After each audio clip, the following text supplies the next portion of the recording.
सिद्धि मैया की जय। ओम श्री दादुराम सतराम दादुराम सतराम दादुराम सतराम। ओम पार्वती रूपे कालिंदी यमी यमी नमः। ओम श्री श्री हनु हनु हनुमंते नमः। मेरी माँ तारा को मेरा कोटि कोटि प्रणाम, मेरे पिताश्री को मेरा कोटि कोटि प्रणाम। बोलो जयकारा बोल मेरे श्री गुरु महाराज की जय। बोल साचे दरबार की जय। सियावर रामचंद्र भगवान की जय। पवन सुत हनुमान जी की जय। उमापति महादेव की जय। शिव शंकर पार्वती माता की जय। गो नंदीश्वर बाबा की जय। सभी साधु संतों को, गुरुजनों को, ब्राह्मण वर्गों को मेरा कोटि कोटि नमन। सारे श्रोताओं को मेरा कोटि कोटि नमन। बोलो कृष्ण कन्हैया लाल की जय। बोलो राधा रानी की जय। राधे कृष्ण कृष्ण कृष्ण राधे राधे राधे श्याम श्याम श्याम राधे राधे राधे कृष्ण राधे कृष्ण कृष्ण कृष्ण राधे राधे राधे श्याम श्याम श्याम राधे राधे राधे कृष्ण राधे कृष्ण कृष्ण कृष्ण राधे राधे राधे श्याम श्याम श्याम राधे राधे राधे कृष्ण राधे कृष्ण कृष्ण कृष्ण राधे राधे राधे श्याम श्याम श्याम राधे राधे राधे श्याम श्याम राधे राधे राधे श्याम श्याम राधे राधे राधे कृष्ण कृष्ण कृष्ण राधे राधे राधे श्याम श्याम राधे राधे। बोलो कृष्ण कन्हैया लाल की जय। आइए आज भागवत कथा को शुरू करने से पूर्व मैं मेरे हनुमान जी महाराज से निवेदन करता हूँ कि वे आकर हमारे हृदय में आसन ग्रहण करें और हमें भक्ति, बुद्धि, बल और विद्या दे, ताकि इस भागवत पुराण को भक्ति भावना के साथ में हम पढ़ सके, सुन सके और कह सके और भगवत लीला को गा सके। माँ सरस्वती से निवेदन करता हूँ कि वे आकर मेरी मुख रचना में वास करे और इस मुख रचना से धर्म संगत, धर्म परायण वाणी निकले, जिस वाणी को सुनने से जीवों का कल्याण हो, हम सबका कल्याण हो और हम अंत में इस श्लोक के सारे सुखों को भोगते हुए वैकुंठ धाम को पधारे। बोलो कृष्ण कन्हैया लाल की जय। ओम नमो भगवते वासुदेवाय। ओम नमो भगवते वासुदेवाय। ओम नमो भगवते वासुदेवाय।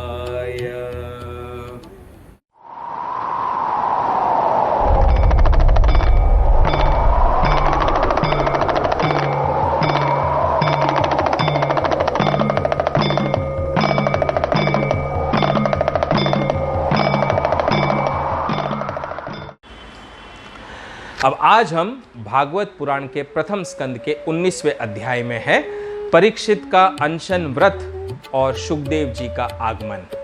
परीक्षित का अनशन व्रत और सुखदेव जी का आगमन। इससे पहले वाले अध्याय में हमने देखा कि किस प्रकार राजा परीक्षित को श्रृंगी ऋषि का श्राप मिला और क्यों मिला, क्योंकि वे अपने क्रोध को नियंत्रण में न रख सके, इसलिए उन्हें श्राप मिला। यही नहीं बल्कि उन शमीक ऋषि के जो एकदम ध्यान में, ब्रह्म में ध्यान में लीन थे, उनके पुत्र को भी पुत्र भी जो है वे अपने क्रोध पर नियंत्रण न रख सके, आगे के भविष्य को न देखने की शक्ति थी, तो उन्होंने भी क्रोधवश राजा परीक्षित को इतना बड़ा श्राप दे दिया कि आज से 7वें दिन उन्हें तक्षक सर्प आके डस लेगा। मृत्यु का श्राप एकदम से, यानी धरती के ऊपर से धर्म के मार्ग पर चलने वाले राजा का अंत, उसके राज्य का अंत। तो सोचिए भविष्य कितना विनाशकारी होने वाला था। आइए शुरू करते हैं। हरे कृष्णा हरे कृष्णा। सूत जी कहते हैं, राजधानी में पहुंचने पर राजा परीक्षित को अपने उस निंदनीय कर्म के लिए बड़ा पश्चाताप हुआ। देखो, जो भगवत भक्त होते हैं, भगवत प्रेमी होते हैं, कुछ क्षण के लिए क्रोध आ सकता है, क्योंकि क्रोध पर नियंत्रण करना तो बड़े बड़े देवताओं के वश में, संतों के वश में नहीं होता है, बड़ी कठिन होता है। लेकिन कभी क्रोध आ भी जाता है तो भगवत भक्तों का क्रोध ऐसा होता है कि वो आया और चला गया तुरंत की तुरंत। तो राजा परीक्षित को भी जब क्रोध उनका शांत हुआ तो बड़ा प्रायश्चित हुआ कि उन्होंने कितना बड़ा निंदनीय कर्म कर दिया। वे अत्यंत उदास हो गए और सोचने लगे, मैंने निरपराध एवं अपना तेज छिपाए हुए ब्राह्मण के साथ अनार्य पुरुषों के समान बड़ा नीच व्यवहार किया। यह बड़े खेद की बात है। अवश्य ही उन महात्मा के अपमान के फल स्वरूप शीघ्र से शीघ्र मुझ पर कोई बहुत बड़ी विपत्ति आएगी ही आएगी। क्योंकि भगवत भक्त है, उन्हें ज्ञान होता है कि यदि उनसे कोई निंदनीय कर्म हुआ है, कोई पाप कर्म हुआ है, तो उसका फल तो भोगना ही भोगना है, क्योंकि ये प्रकृति है, प्रकृति का नियम है। इन नियमों में तो स्वयं राम को और कृष्ण को भी रहना पड़ा बंद कर, वे भी नहीं छूटते हैं। तो प्रकृति के नियमों के अनुसार यदि आपने पुण्य कर्म किया है उसका भी फल मिलेगा, पाप कर्म किया है उसका भी फल मिलेगा। और भगवत भक्त तो बहुत अच्छे से जानते हैं कि यदि उनसे जरा सी भी त्रुटि हुई है तो उसका फल उन्हें मिलेगा ही मिलेगा।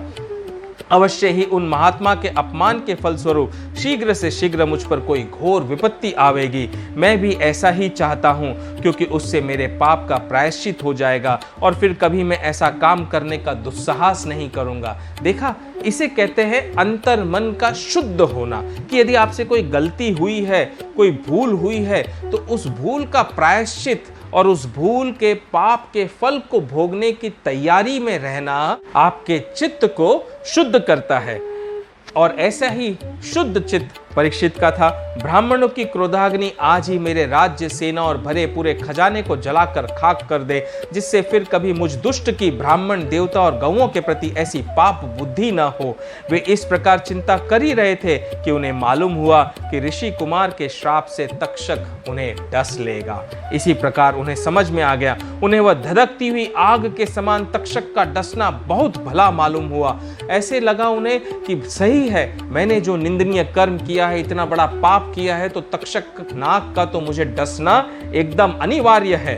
उन्होंने सोचा कि बहुत दिनों से मैं संसार में आसक्त हो रहा था, अब मुझे शीघ्र वैराग्य होने का कारण प्राप्त हो गया। वैराग्य यानी डिटैचमेंट और आसक्ति का मतलब अटैचमेंट। तो वे संसार के साथ में अटैच्ड थे, यानी अटैचमेंट था, उसे अब त्यागने का समय आ गया है, डिटैच्ड होने का समय आ गया है, वैराग्य को धारण करने का समय आ गया है। वे इस लोक और परलोक के भोगों को तो पहले से ही तुच्छ और त्याज्य समझते थे, अब उनका स्वरूपतः त्याग करके भगवान श्री कृष्ण के चरण कमलों की सेवा को ही सर्वोपरि मानकर आमरण अनशन व्रत लेकर वे गंगा तट पर बैठ गए। अब जब राजा परीक्षित को ज्ञान हो गया कि 7 दिनों में तो तक्षक नाग उन्हें डस लेगा, ये उनके पाप कर्म का फल है, लेकिन राजा परीक्षित ने पाप कर्म के फल के साथ साथ ये भी जाना कि ये उनकी डेस्टिनी है, यही होनी है जो निश्चित है। तो अब सबसे बेहतर समय ये है कि मैं सब कुछ त्याग कर, यानी संसार से मोह को, माया को, लोभ को, लालच को, क्रोध, काम इत्यादि सारी नेगेटिविटी को और सब चीज को त्याग कर एकदम प्रभु के ध्यान में लीन हो जाओ। देखो, जब इंसान को अपने मृत्यु के बारे में यदि पता चल जाता है, ये बहुत बड़ी बात है, भगवत भक्त जो होते हैं, भगवान के प्रेमी जो भक्त होते हैं, उन्हें अपनी मृत्यु के बारे में पता चल जाता है। अपनी ही नहीं, अपने आसपास रहने वाले या जो उनके संबंध में आते हैं उनकी मृत्यु का भी कारण और समय पता चल जाता है। और यदि आपको आपकी मृत्यु के बारे में पता चल जाए तो क्या करना चाहिए? आपको तुरंत की तुरंत सब कुछ त्याग कर वैराग्य धारण कर लेना चाहिए, ताकि आप इस भवसागर से आसानी से तर सकें। राजा परीक्षित ने भी वही किया। उन्होंने घोर वैराग्य को अपना लिया और संसार की आसक्ति को त्याग कर आमरण अनशन व्रत लेकर गंगा तट पर बैठ गए। गंगा जी का जल भगवान श्री कृष्ण के चरण कमलों का वह पराग लेकर प्रवाहित होता है जो श्रीमती तुलसी की गंध से मिश्रित है। यही कारण है कि वे लोकपालों के सहित ऊपर नीचे के समस्त लोगों को पवित्र करती हैं। कौन ऐसा मरणासन पुरुष होगा जो उनका सेवन न करेगा? इस प्रकार गंगा जी के तट पर आमरण अनशन का निश्चय करके परीक्षित ने समस्त आसक्तियों का परित्याग कर दिया और वे मुनियों का व्रत स्वीकार करके अनन्य भाव से श्री कृष्ण के चरण कमलों का ध्यान करने लग गए। उस समय त्रिलोकी को पवित्र करने वाले बड़े बड़े महानुभाव ऋषि मुनि अपने शिष्यों के साथ वहीं उसी गंगा तट पर पधारे। संत जन प्रायः तीर्थ यात्रा के बहाने स्वयं उन तीर्थ स्थानों को ही पवित्र करते हैं। उस समय वहां पर उस तीर्थ क्षेत्र में गंगा तट पर जहां राजा परीक्षित आमरण अनशन व्रत लेकर बैठे हुए थे, सब कुछ त्याग कर वैराग्य को अपनाकर वहां पर अत्रि, वशिष्ठ, च्यवन, शरद्वान, अरिष्टनेमि, भृगु, अंगिरा, पराशर, विश्वामित्र, परशुराम, उतथ्य, इंद्रप्रमद, इदमवाह, मेधातिथि, देवल, आर्ष्टिसेन, भरद्वाज, गौतम, पिप्पलाद, मैत्रेय, औरव, कवश, अगस्त्य, भगवान व्यास, नारद तथा इनके अतिरिक्त और भी कई श्रेष्ठ देवर्षि, ब्रह्मर्षि तथा अरुणादि राजवर्षियों का शुभागमन हुआ। इत सारे ऋषि, बड़े बड़े संत महर्षि वहां पर पधारे। इस प्रकार विभिन्न गोत्रों के मुख्य मुख्य ऋषियों को एकत्र देखकर राजा ने सबका यथा योग्य सत्कार किया और उनके चरणों पर सिर रखकर राजा परीक्षित ने उनकी खूब वंदना की। जब सब लोग आराम से अपने अपने आसनों पर बैठ गए तब महाराज परीक्षित ने उन्हें फिर से प्रणाम किया और उनके सामने खड़े होकर शुद्ध हृदय से अंजलि बांधकर वे जो कुछ करना चाहते थे उसे सुनाने लगे। अब राजा परीक्षित ने देखा कि उनका तो भाग्य अहो भाग्य है, क्योंकि गंगा तट पर सारे ऋषि गण वहां पर आ गए थे। स्वयं भगवान वेद व्यास जी भी वहां पर पधारे थे। तो राजा परीक्षित ने कहा, अहो समस्त राजाओं में हम धन्य हैं, धन्यतम हैं, क्योंकि अपने शील स्वभाव के कारण हम आप महापुरुषों के कृपा पात्र बन गए हैं। राजवंश के लोग प्रायः निंदित कर्म करने के कारण ब्राह्मणों के चरण धोवन से दूर पड़ जाते हैं। यह कितने खेद की बात है। मैं भी राजा ही हूँ कि निरंतर देह गेह में आसक्त रहने के कारण मैं भी पाप रूप ही हो गया हूँ। इसी से स्वयं भगवान ही ब्राह्मण के शाप के रूप में मुझ पर कृपा करने के लिए पधारे हैं। देखो, ब्राह्मण के श्राप को भी उन्होंने कृपा समझी, क्योंकि उस श्राप के कारण उन्हें इतने सारे ब्रह्मर्षियों के दर्शन हो रहे थे। यह श्राप वैराग्य उत्पन्न कराने वाला है, क्योंकि इस प्रकार के श्राप से संसारासक्त पुरुष भयभीत होकर विरक्त हो जाया करते हैं। ब्राह्मणों, अब मैंने अपने चित्त को भगवान के चरणों में समर्पित कर दिया है। आप लोग और माँ गंगा जी शरणागत जानकर मुझ पर अनुग्रह करें। ब्राह्मण कुमार के शाप से प्रेरित कोई दूसरा कपट से तक्षक का रूप धरकर मुझे डस ले अथवा स्वयं तक्षक आकर डस ले, इसकी मुझे तनिक भी परवाह नहीं है। आप लोग कृपा करके भगवान की रसमयी लीलाओं का गायन करें, क्योंकि मैं अब भगवान की लीला में, चरित्र में डूबना चाहता हूँ। मैं आप ब्राह्मणों के चरणों में प्रणाम करके पुनः यही प्रार्थना करता हूँ कि मुझे कर्मवश चाहे जिस योनि में जन्म लेना पड़े, भगवान श्री कृष्ण के चरणों में मेरा अनुराग हो, उनके चरणाश्रित महात्माओं से विशेष प्रीति हो और जगत के समस्त प्राणियों के प्रति मेरी एक सी मैत्री रहे, ऐसा आप आशीर्वाद दीजिए। देखिए, जगत के सारे प्राणियों से और प्राणियों के प्रति मेरी एक सी मैत्री रहे। जाति धर्म का कोई भेदभाव नहीं होता था। वर्णाश्रम का भी कोई भेदभाव नहीं होता था। वो तो कर्म के अनुसार वर्णाश्रम बने हुए थे कि जिसने जो कर्म अपनाया उसका वो वर्ण हुआ, लेकिन उसमें ऊंच नीच भेदभाव नहीं होता। परंतु ये बात सत्य है कि जो धर्म के मार्ग पर चलते हैं, जो भगवान के एकदम निकट हैं, वे तो हमारे गुरु हुए, और गुरु का मान और गुरु का सम्मान तो सर आंखों पर होता है। तो वे तो हमसे एकदम ऊंचे हुए और हम गुरु के चरणों की धूली मात्र हैं। राजा परीक्षित ने कहा, महाराज परीक्षित जो थे वे परम धीर थे। उन्होंने सबसे आशीर्वाद मांगा। वे ऐसा दृढ़ निश्चय करके गंगा जी के दक्षिण तट पर पूर्वाग्र कुशा के आसन पर उत्तर मुख होकर बैठ गए।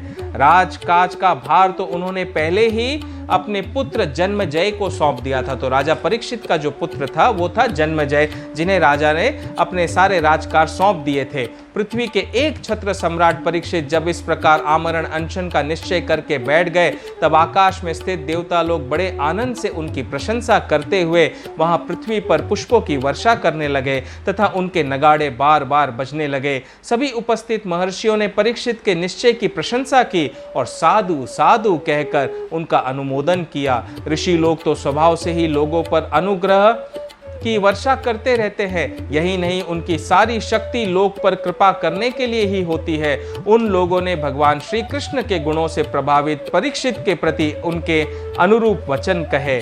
तब वहां मौजूद उपस्थित सारे ऋषियों ने, देखिए महाराज परीक्षित से क्या कहा। उन्होंने कहा, राजर्षि शिरोमणे, भगवान श्री कृष्ण के सेवक और अनुयायी आप पांडु वंशियों के लिए यह कोई आश्चर्य की बात नहीं है, क्योंकि आप लोगों ने भगवान की सन्निधि प्राप्त की है। क्यों? क्योंकि पांडव तो साक्षात भगवान श्री कृष्ण के साथ रहे हैं। आपने उनकी सन्निधि प्राप्त करने की है आकांक्षा से उस राज सिंहासन का एक क्षण में ही परित्याग कर दिया। देखो, भगवान के प्रेम के लिए आपने एक क्षण भी नहीं लगाया, राज सिंहासन का त्याग कर दिया जिसकी सेवा बड़े बड़े राजा अपने मुकुटों से करते थे।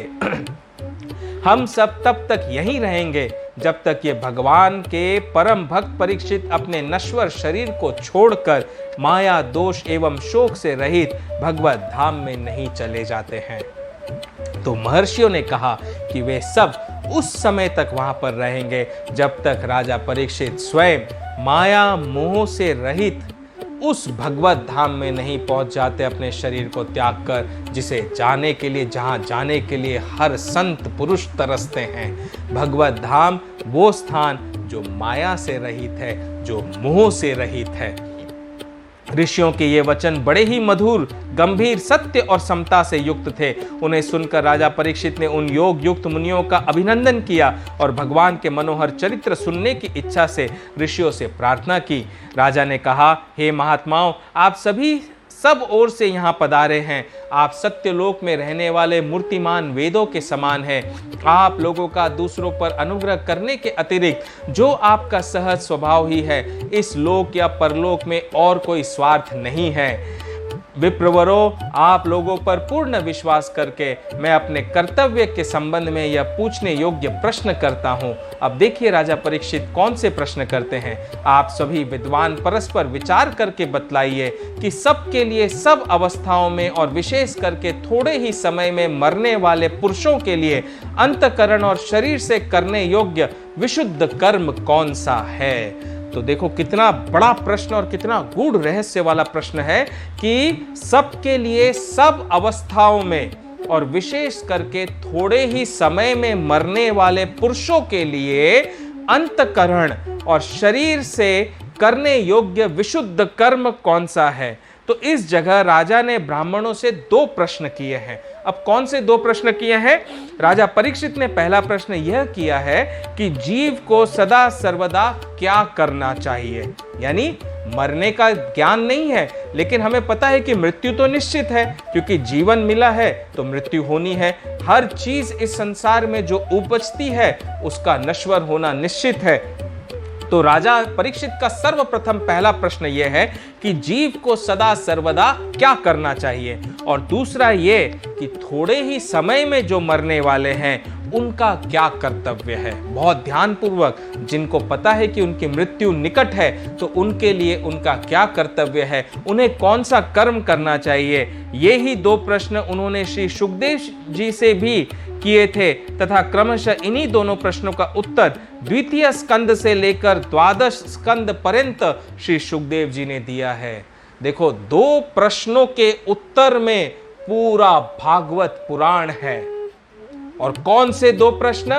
प्रथम प्रश्न कि जीव को सदा सर्वदा क्या करते रहना चाहिए, और दूसरा प्रश्न थोड़े ही समय में मरने वाले जीव को क्या करना चाहिए, उसके लिए कौन सा कर्तव्य है, क्या कर्म उसके लिए है, वो बताइए। और इन 2 प्रश्नों के उत्तर श्री सुखदेव जी ने द्वितीय स्कंद से यानी दूसरे स्कंद से शुरू होते हुए 12 स्कंद के अंत तक परीक्षित को समझाकर बताया है, जिसे आप सुनेंगे, समझेंगे, तभी आपको समझ में आएगा कि इन 2 प्रश्नों के अंतर में कितने गूढ़ रहस्य छुपे हुए हैं। पहला प्रश्न, जीव को सदा सर्वदा क्या करना चाहिए। दूसरा प्रश्न, मरने का समय जब निकट आता है तो उस जीव के लिए कौन सा कर्तव्य है, कौन सा कर्म है।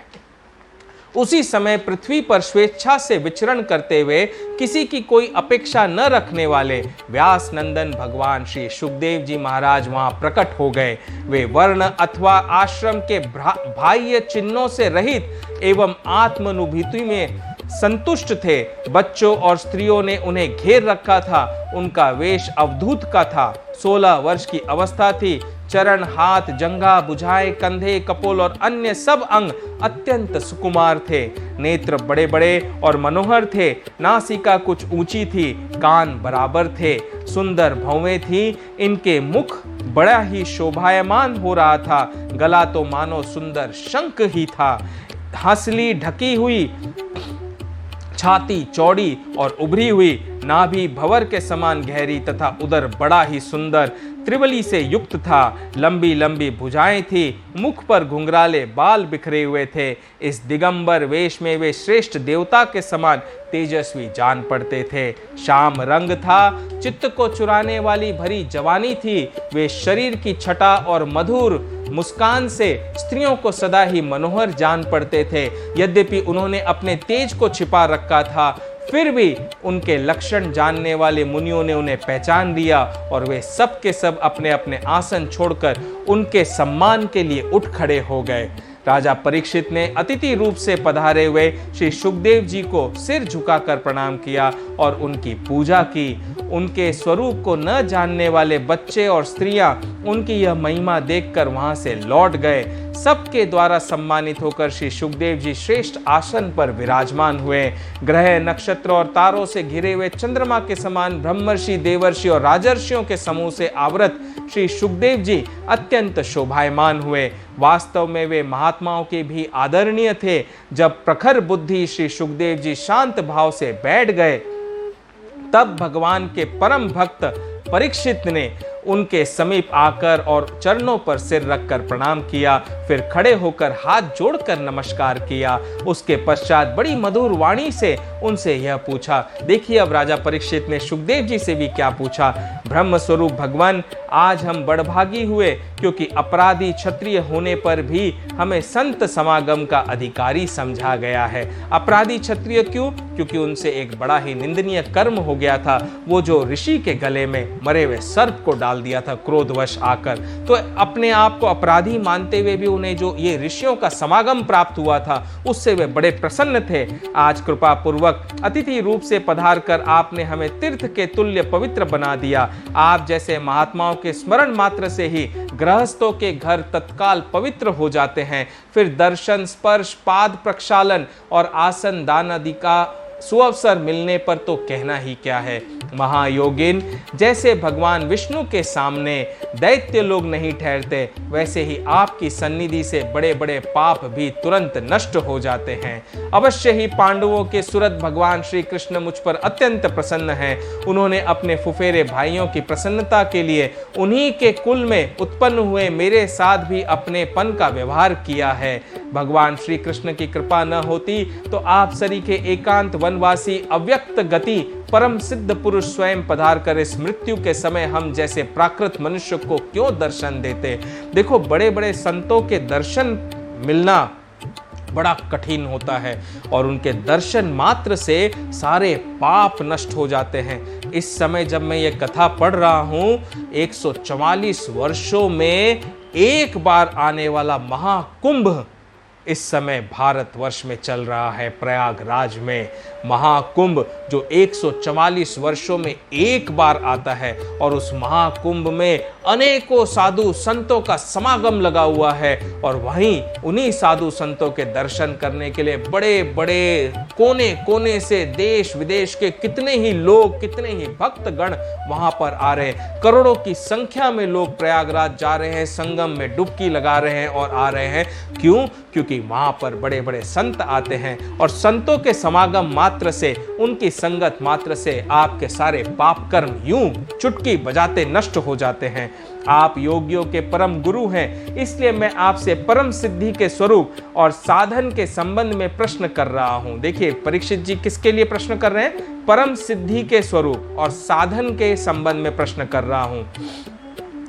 जो पुरुष सर्वथा मरणासन है उसको क्या करना चाहिए? ये परीक्षित जी का दूसरा प्रश्न था कि जो पुरुष सर्वथा मरणासन है, यानी उसे पता है कि उसकी मृत्यु निकट है, तो उस पुरुष को क्या करना चाहिए भगवान? साथ ही यह भी बतलाइए कि मनुष्य मात्र को क्या करना चाहिए, यानी सदा सर्वदा जीव को क्या करना चाहिए। वे किसका श्रवण, किसका जप, किसका स्मरण और किसका भजन करे तथा किसका त्याग करे। किसका भजन, किसका श्रवण, किसका मनन, किसका कीर्तन करे और किसका त्याग करे, ये बातें भी राजा परीक्षित ने श्री सुखदेव जी से पूछी।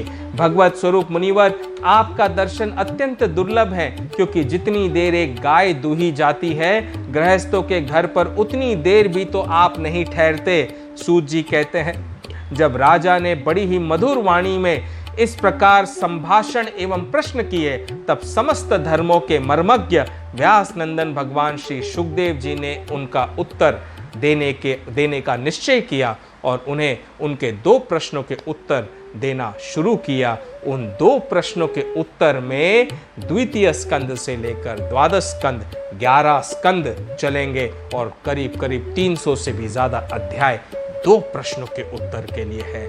ध्यान से सुनिएगा, क्योंकि जीवन को एकदम सफल बनाएगा ये भागवत पुराण। इसी के साथ यहाँ पर हमारा प्रथम स्कंद भागवत पुराण का समाप्त होता है। प्रभु की कृपा रही है मुझ पर, जो इस प्रकार कृपा करके भागवत पुराण का प्रथम स्कंद आज समाप्त हो रहा है। हरिओम तत्सत, हरिओम तत्सत। राधे कृष्ण कृष्ण कृष्ण राधे राधे, राधे श्याम श्याम श्याम, राधे राधे, राधे कृष्ण कृष्ण कृष्ण राधे राधे, राधे श्याम, राधे श्याम श्याम श्याम, राधे राधे, राधे कृष्ण